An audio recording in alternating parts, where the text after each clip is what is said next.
오늘 말씀은 갈라디아서 2장 1절에서 10절까지 바울 복음의 보편성이다 하는 제목으로 말씀을 나누겠습니다. 먼저 이 말씀을 읽어 드리겠습니다.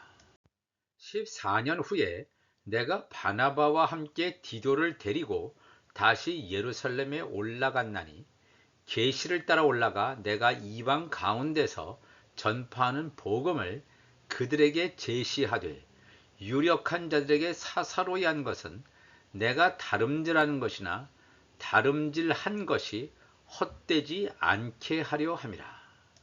그러나 나와 함께 있는 헬라인 디도까지도 억지로 할례를 받게 하지 아니하였으니 이는 가만히 들어온 거짓 형제들 때문이라. 그들이 가만히 들어온 것은 그리스도 예수 안에서 우리가 가진 자유를 엿보고 우리를 종으로 삼고자 함이로되 그들에게 우리가 한시도 복종하지 아니하였으니 이는 복음의 진리가 항상 너희 가운데 있게 하려 함이라.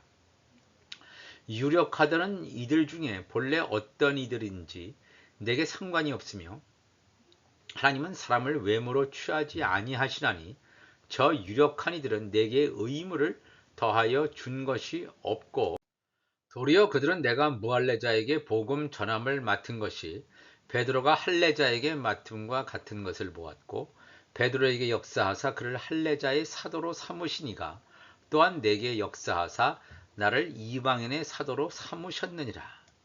또 기둥같이 여기는 야고보와 게바와 요한도 내게 주신 은혜를 알므로 나와 바나바에게 친교의 악수를 하였으니 우리는 이방인에게로 그들은 할례자에게로 가게 하려 함이라. 다만 우리에게 가난한 자들을 기억하도록 부탁하였으니 이것은 나도 본래부터 힘써 행하여 왔노라. 아멘. 바울 복음의 보편성이다 하는 제목으로 말씀을 나누겠습니다. 이 사도 바울은 이방인의 사도이지만 이방인에게만 복음을 전한 것은 아닙니다. 이방에게만 통용되는 복음이 아니라 전 인류에게 통용되는 복음이기 때문에 바울 복음의 보편성이다 하는 제목으로 말씀을 나누겠습니다.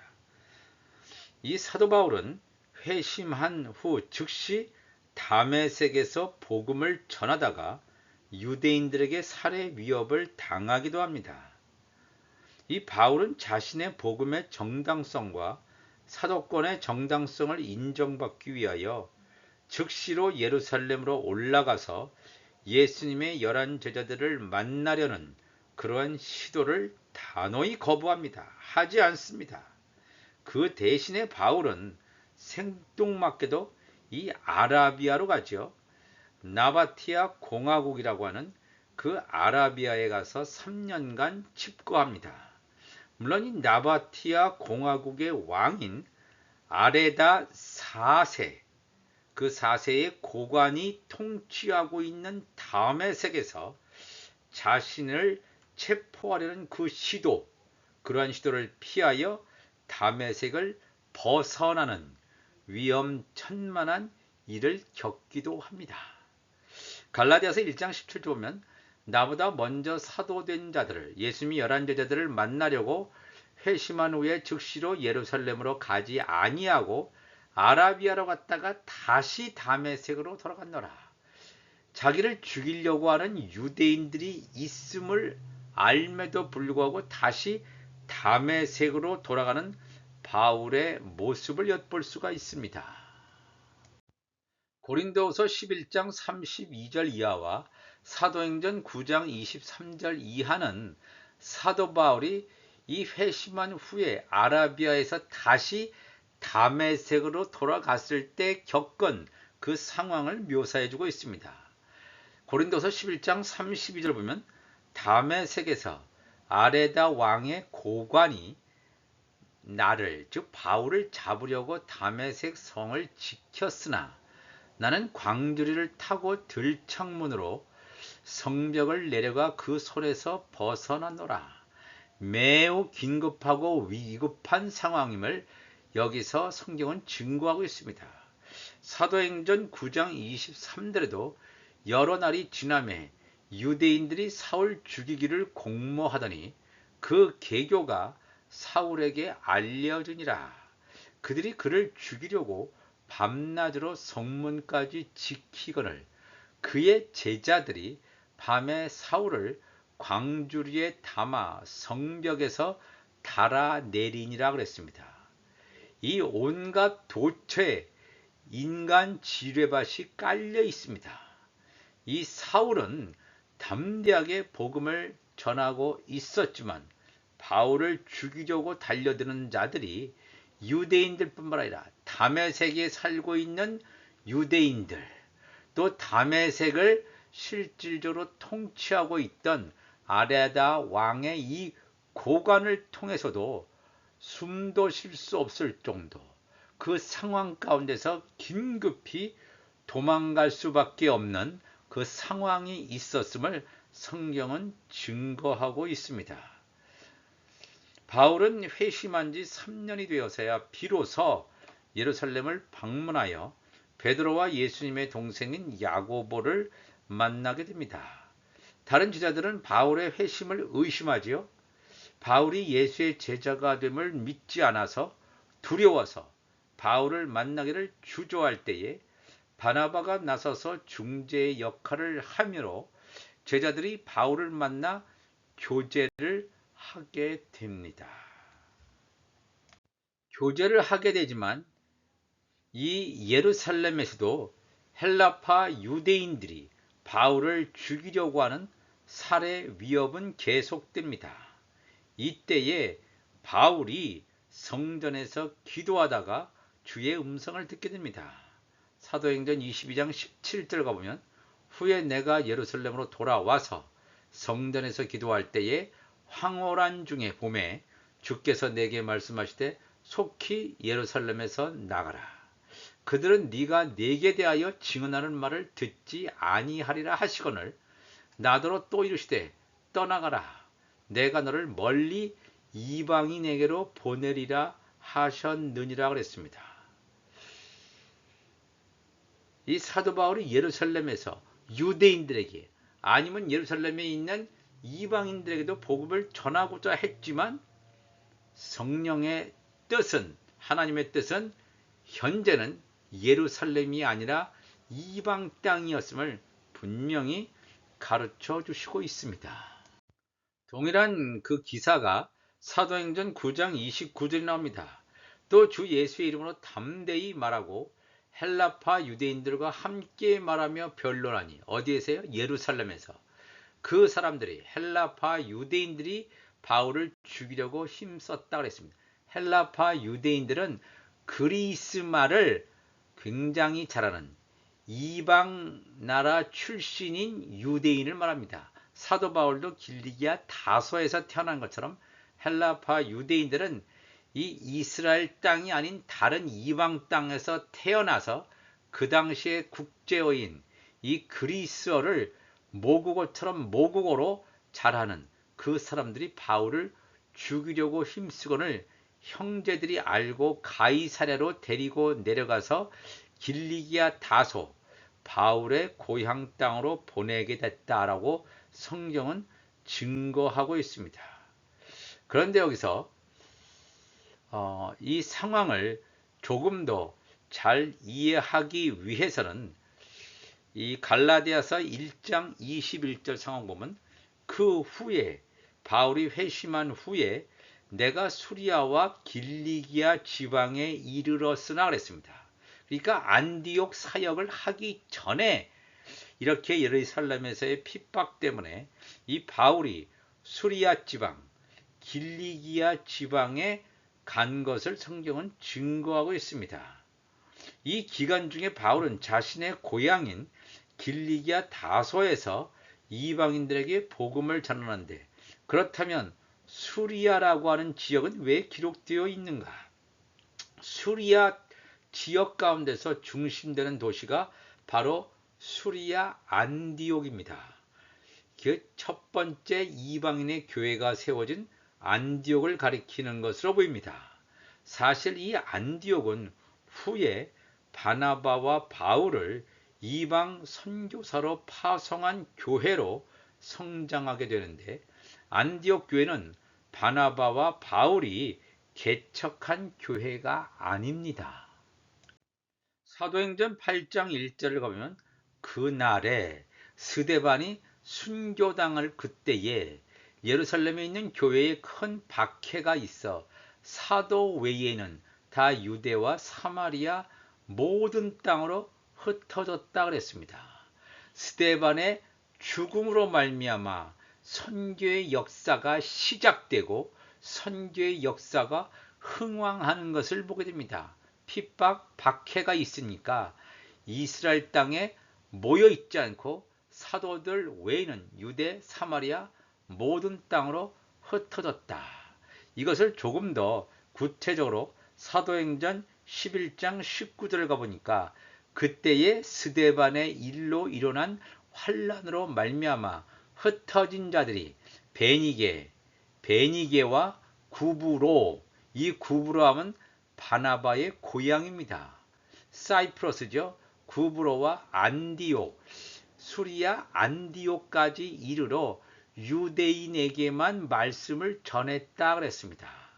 이방인에게는 말씀을 전하지 않고 유대인들에게만 이 핍박을 받아서 흩어진 자들이 베니게도 가고 구브로에도 가고 수리아 안디옥, 이 안디옥은 최초의 이방인 선교기지가 되는 그 안디옥까지 가서 유대인에게만 말씀을 전하는데 그 중에 구브로와 이 바나바와 같은 구브로와 또 구레네, 북부 아프리카 구레네, 예수님의 십자가를 대신 지고 간 사람이 구레네 시몬 아닙니까?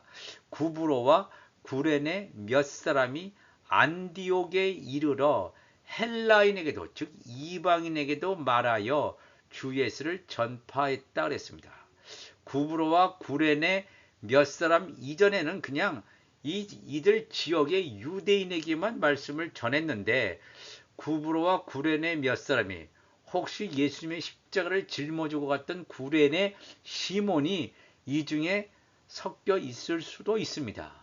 그러한 사람이 안디옥에 이르러 수리아 안디옥에 이르러 헬라인에게도 말하여 주 예수를 전파하니 여기 나오는 구브로와 구레네 몇 사람이 바로 이 안디옥의 교회를 세운 사람으로 보여집니다. 사도 바울과 바나바가 아님을 성경은 분명히 증거하고 있습니다. 우리가 이 사실을 정확하게 잘 알아야 됩니다. 사도행전 15장 41절 보면 어떤 기사가 나오냐 하면 이 15장 41절은 바울의 2차 선교여행이 시작될 때의 상황입니다. 1차 선교여행을 끝나고 다시 2차로 갈 때에 어떤 일을 바울이 하냐 하면 수리아와 길리기아로 다니며 교회들을 견고하게 했다. 이 말은 무엇이냐 하면 2차 선교여행 중에 그 선교여행 전에 이미 수리아에 있는 교회들, 길리기아에 있는 이 교회들이 바울이 개척하지 않았던 것에 관계없이 이미 세워진 교회들을 다시 방문해서 교회들을 더욱더 양육하고 견고하게 했다는 것을 분명히 증거하고 있습니다. 바울은 회심 후에 길리기아와 수리아 생활을 했다고 하는 것을 분명히 갈라디아서는 증거하고 있습니다. 바나바의 손에 이끌려 안디옥에 오게 되는데 이때까지 이미 바울은 길리기아, 수리아 그리고 안디옥에서의 이방 선교의 베테랑이 됩니다. 왜냐하면 예루살렘을 떠나서 수리아 길리기아에 있던 세월이 한 7년에서 10년 정도의 세월 동안 있게 됩니다. 즉 이방 선교를 이 세계 선교로 1차 선교여행 떠나기 전에 이미 7년에서 10년 정도의 이방 선교를 했고 이방인들에게 복음을 증거한 것을 볼 수가 있습니다. 바울이 전한 복음은 이방인들이 유대인이 되지 않고도 즉 할례나 율법을 행하지 않고도 구원을 받게 되는 즉 율법이 없는 복음이 성공적으로 되었음을 증거하고 있습니다. 결국에 바울은 갈라디아서 2장에 이 자신이 이방 땅에 퍼뜨린 율법이 없는 이 복음이 예수님의 제자들이 전하고 있는 이 복음과 충돌을 일으키는지는 않는지 확인하기 위하여 예루살렘을 방문하게 됩니다. 갈라디아서 2장 1절 보면 14년 후에 바울이 회심한 다음에 14년 후라고 하는 것은 회심한 다음에 3년 정도는 아라비아와 다메섹에 있죠. 그 다음에 예루살렘에 올라가서 예수님의 제자들을 만나서 사역을 하지만 핍박을 받아서 고향 땅으로 돌아갑니다. 길리기아 지방 또 수리아 땅에서 한 7년에서 10년 동안을 보내는 즉 14년을 보낸 후에 내가 바울이 바나바와 함께 디도를 데리고 다시 예루살렘에 두 번째 방문하는 것을 보게 됩니다. 그런데 여기서 예루살렘을 방문했을 때 자기가 이미 길리기아나 수리아 지방에서 이방인들에게 복음을 전했을 때 그 복음의 정통성을 확인받기 위해서라고 말할 수 있지만 이것조차도 자신의 생각과 의지가 아니라 갈라디아서 2장 2절 보니까 계시를 따라 하나님의 명령을 따라 올라갔음을 분명히 바울은 증거하고 있습니다. 계시를 따라 올라가 내가 이방 가운데서 전파하는 복음을 즉 길리기아 지방과 수리아 지방에서 전파하는 복음을 예수님의 제자들에게 제시한 거예요. 그들 앞에서 프레젠테이션 한 거예요. 유력한 자들에게 예수님의 11 제자들에게 사사로이 개인적으로 했다는 거예요. 공적으로 한 것이 아니라 큰 모임 가운데 한 것이 아니라 개인적으로 그들에게 사사로이 한 것은 내가 다름질하는 것이라 즉 이방인들에게 지금까지 선교했던 것 길리기아 지방이나 수리아 지방에서 내가 해왔던 것이나 다름질하는 것이나 다름질한 것이 앞으로 다름질한 것이라는 건 뭐냐면 선교 1차, 2차, 3차 그 다음에 로마까지 가는 앞으로 선교하려는 그런 선교 여정이 남아있지요. 그럴 때의 말씀을 전한 것과 이미 다름질한 것 길리기아 지방과 수리아 지방에서 한 것이 헛되지 않게 하려 함이었다 그랬습니다.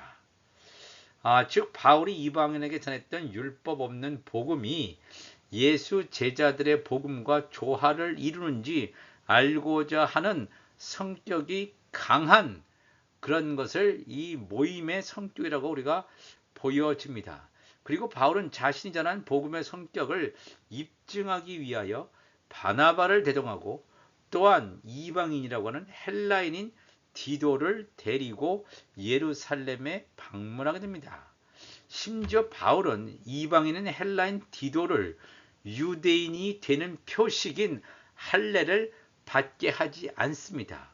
일부러 받게 하지 않고 이방인의 신분 그대로 할례를 받을 필요가 없다는 것을 입증이라도 하듯 있는 그대로 디도를 동반합니다.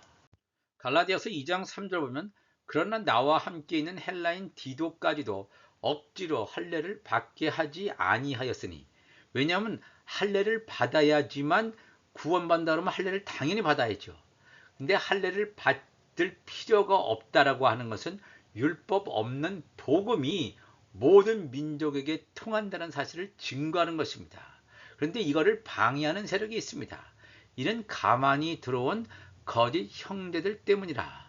그들이 가만히 들어온 것은 그리스도 예수 안에서 우리가 가진 자유를 엿보고 우리를 종으로 삼고자 함이로되 그랬습니다.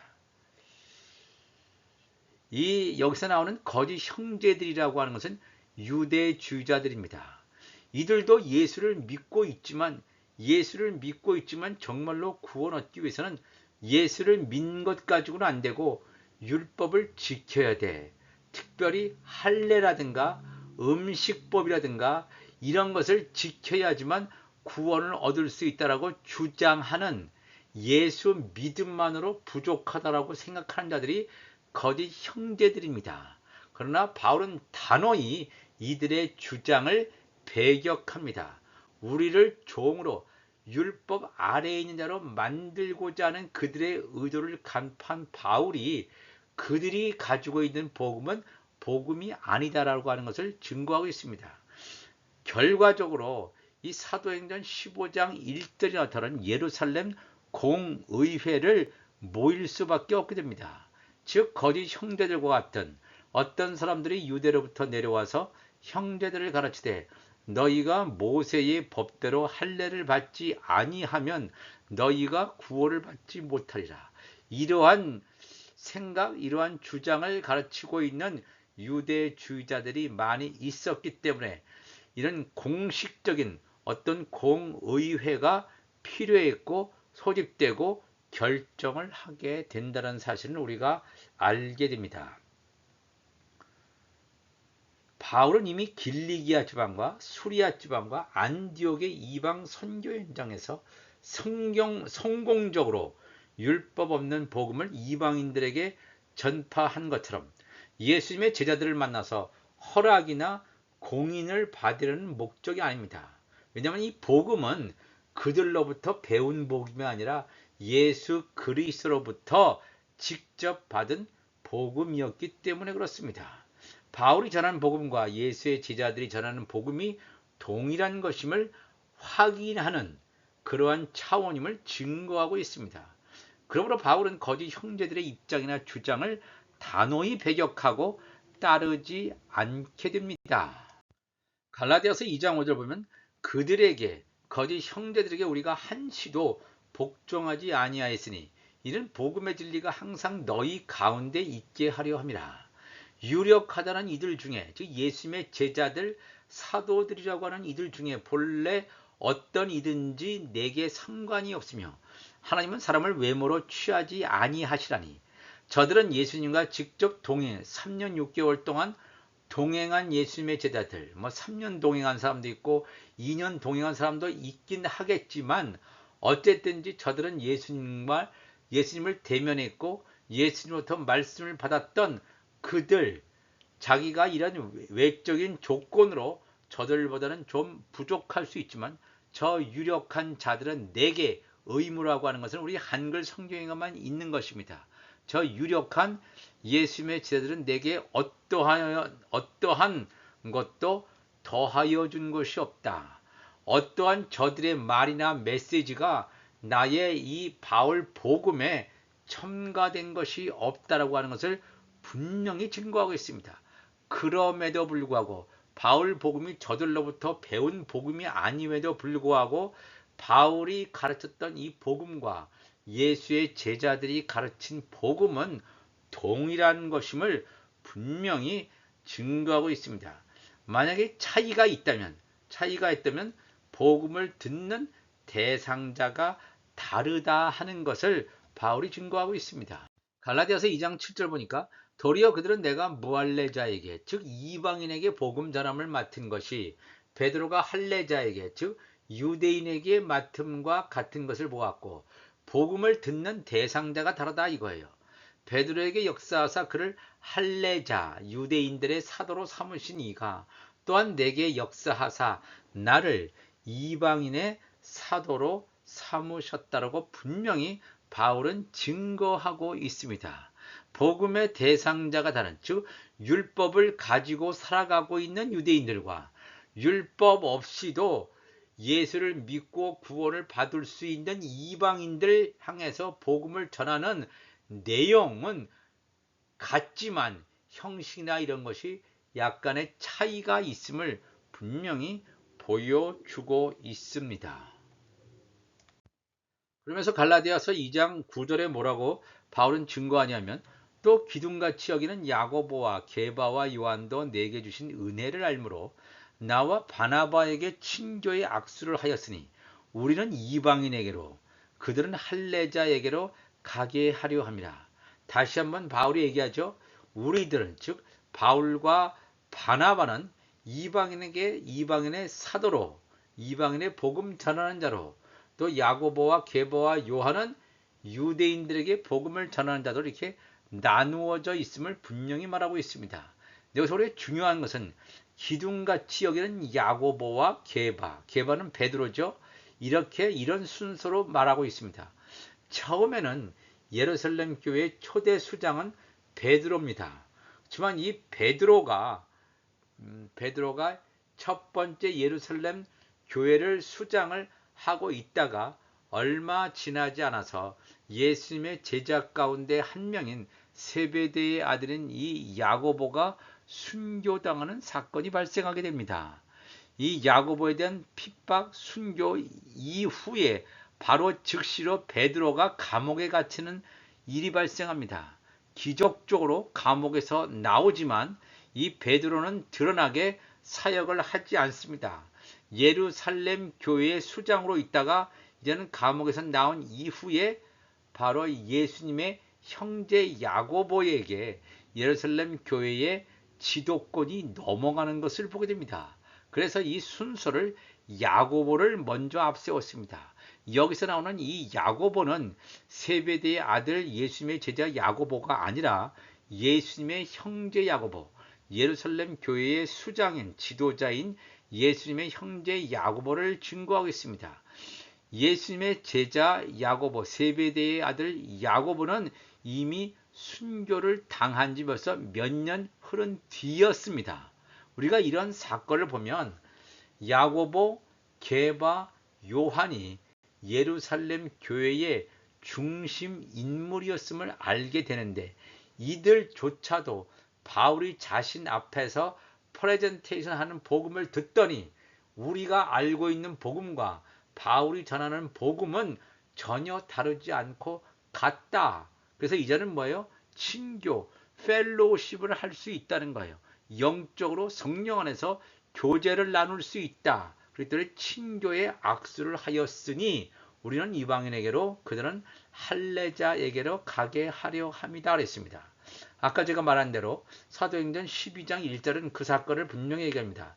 헤롯 왕, 이 헤롯 왕은 헤롯 아그리파 1세입니다. 헤롯 대왕의 손자이자 세례 요한을 죽였던 헤롯 안티파스의 조카가 되겠습니다. 이 헤롯 아그리파 1세가 손을 들어 교회 중에서 몇 사람을 해하려 하냐. 유대인들을 만족시키기 위해서 요한의 형제 세베대의 아들 야고보를 칼로 죽이는 사건이 일어나죠. 예수님의 제자 야고보가 최초로 유대인의 순교자가 발생합니다. 히브리파 유대인 야고보가 죽임을 당하는 사건. 이 사건을 이후에 예루살렘 교회의 수장이 베드로에서 예수님의 형제인 야고보로 넘어가는 직접적인 계기가 되는 것을 보입니다.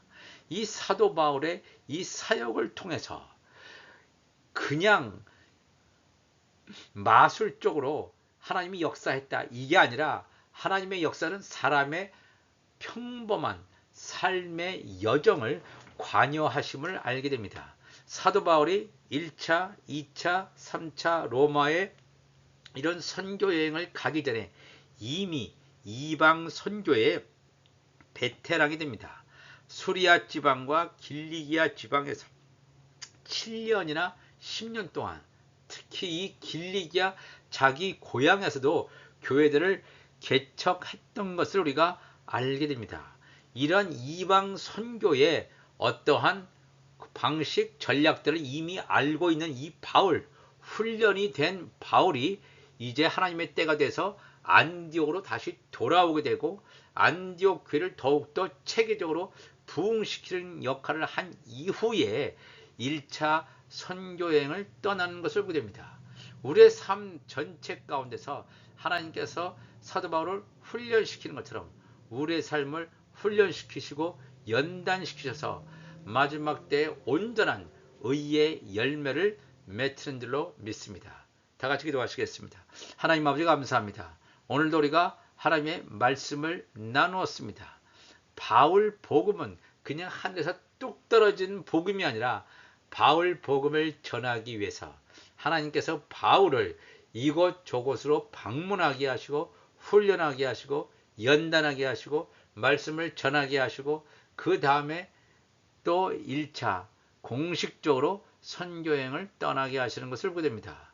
우리의 삶 속에 하나님의 섭리, 하나님의 함께 하심을 우리의 평범한 하루하루 일상의 삶 가운데서 하나님의 역사를 인정하는 우리 모두가 되게 하여 주옵소서. 감사하며 예수 그리스도의 이름으로 기도합나이다. 아멘.